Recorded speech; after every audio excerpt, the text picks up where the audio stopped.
They came with a cross in one hand and a sword in the other. This is not just a metaphor.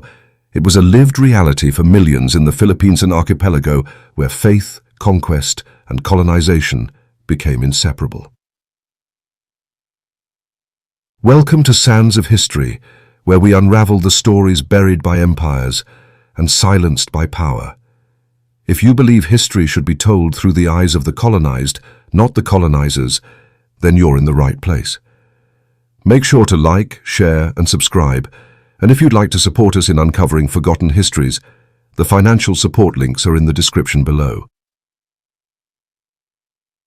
The arrival of Christianity. It was 1521 when Ferdinand Magellan, a Portuguese explorer sailing under the Spanish flag, landed on the shores of what is now the Philippines.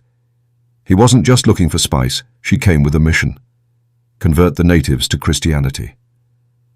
Magellan's chaplain, Pedro Valderrama, is said to have conducted the first Catholic Mass in Limasawa. According to colonial records, Raja Humabon of Cebu and hundreds of his followers were baptized shortly thereafter.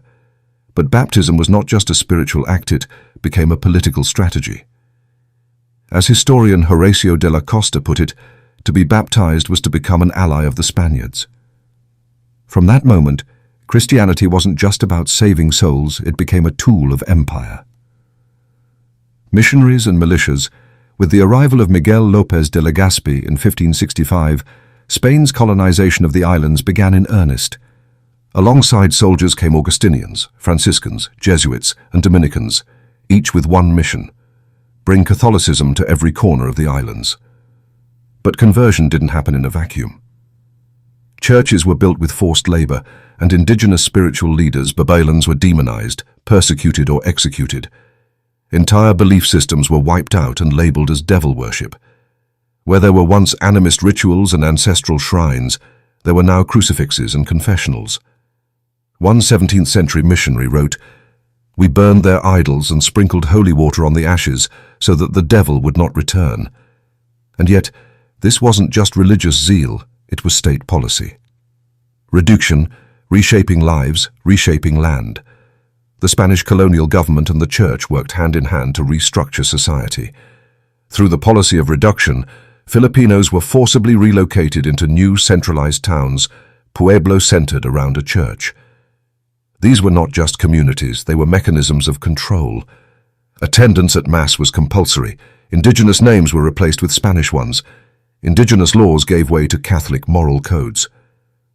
The friars became more than priests. They were judges, landlords, tax collectors, and rulers.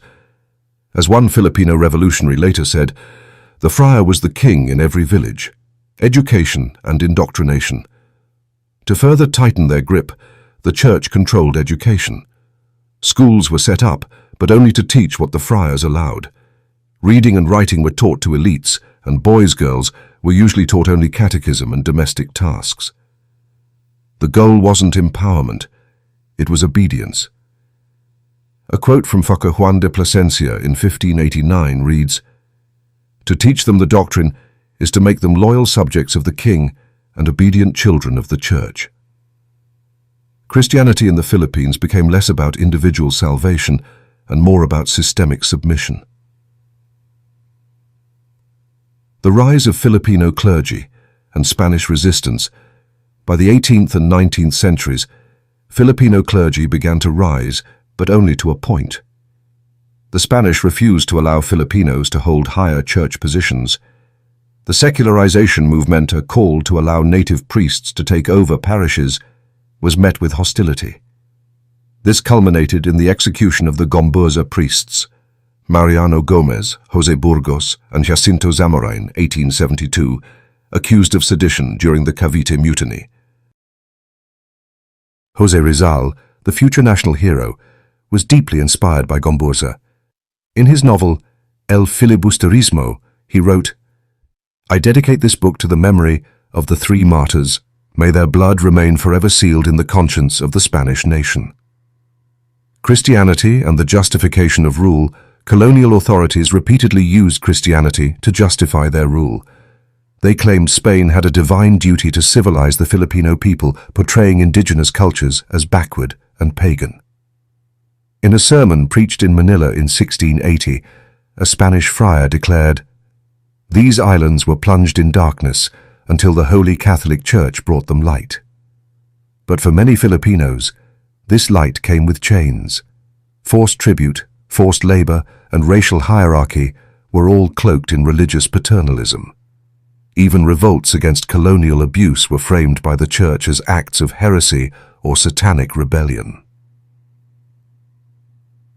Resistance within faith.